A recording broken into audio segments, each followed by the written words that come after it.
स्वागत है दोस्तों। उत्तराखंड एलटी एग्ज़ाम में जो उत्तराखंड का साहित्य, जनपदीय साहित्य और भाषा का एक यूनिट अंत में लगा हुआ है, उसके अंतर्गत हमने पिछले दिनों एक क्लास ली हुई थी, वो हम रिवाइज करेंगे क्योंकि काफ़ी दिन हो गए।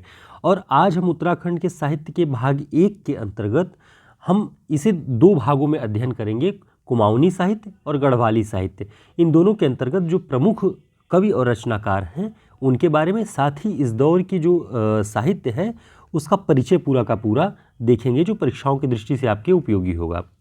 तो सबसे पहले देखते हैं कि इसे हम 2 भागों में अध्ययन करेंगे, कुमाऊनी साहित्य और गढ़वाली साहित्य। ये पूरा नोट्स इग्नू और उत्तराखंड के तमाम अच्छी जो स्तरीय पुस्तकें हैं उनको केंद्र में रख के बनाया गया है, जो कि प्रामाणिक है।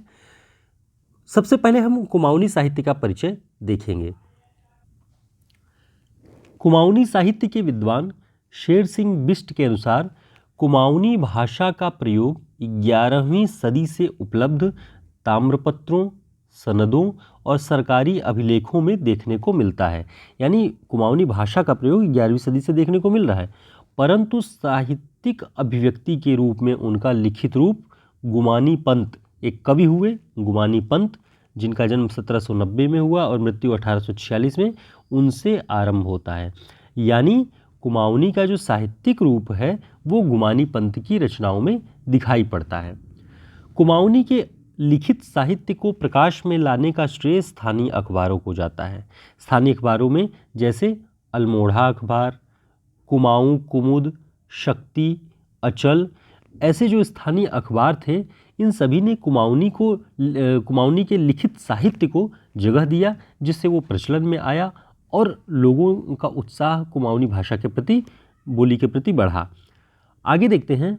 शेर सिंह बिष्ट ने कुमाऊनी के लिखित साहित्य को 3 चरणों में बांटा है। जैसे हिंदी साहित्य का इतिहास आप देखते होंगे कि आदिकाल, मध्यकाल, रीतिकाल और आधुनिक काल के बारे में है, वैसे ही ये भी 3 भागों में बटा हुआ है। लेकिन इनका टाइम पीरियड आप ध्यान से देखिएगा कि हिंदी साहित्य का जो आधुनिक काल है, जहाँ से शुरुआत होता है, वहाँ से कुमाऊनी का प्रारंभिक काल है। देखिए, जैसे प्रारंभिक काल 1800 से 1900 तक, मध्यकाल 1900 से 1950 तक और आधुनिक काल 1950 से अब तक। यानी बहुत ही नई साहित्यिक बोली और भाषा के रूप में कुमाऊनी का एक रूप देखने को मिलता है, विद्वानों ने माना हुआ है। तो इसका आपको ध्यान रखना है। अब देखते हैं, गुमानी पंत को लिखित कुमाऊनी साहित्य का प्रथम कवि माना जाता है। ऐसा प्रश्न अगर पूछे कि लिखित कुमाऊनी साहित्य का प्रथम कवि किसे माना जाता है, तो वो है गुमानी पंत। इनकी रचनाएं हैं राम नाम, पंचाशिका, राम महिमा वर्णन, गंगा शतक, रामाष्टक जैसी महान कृतियां गुमानी पंत ने लिखी और कुमाऊनी साहित्य का प्रथम कवि माना जाने का श्रेय उन्हें मिला। गुमानी पंत के एक समकालीन कवि कृष्णा पांडे हुए। उनकी रचनाएं हैं मुलुक कुमायूं और कलयुग वर्णन। तो ये भी आपको ध्यान रखना है, क्योंकि सिलेबस में जो है वो है जनपदीय साहित्य और भाषा का परिचय, और साथ में हम महत्वपूर्ण कवियों की रचनाओं के बारे में भी देखेंगे। उसके बाद आप देखेंगे कि अंतिम में गौरदा की कविताएं लगी हुई। गौरदा का नाम है जो चुनिंदा कवियों का है। तो गौरदा का पूरा नाम था गौरीदत्त पांडे, गौरदा। ठीक, इनका जन्म 1872 में और मृत्यु 1939 ईस्वी में हुई और देहरादून में इनका जन्म हुआ था, ये भी ध्यान रखिए। ठीक है। मध्यकालीन कुमाऊनी कवियों में अपना विशिष्ट स्थान रखते हैं गौरदा।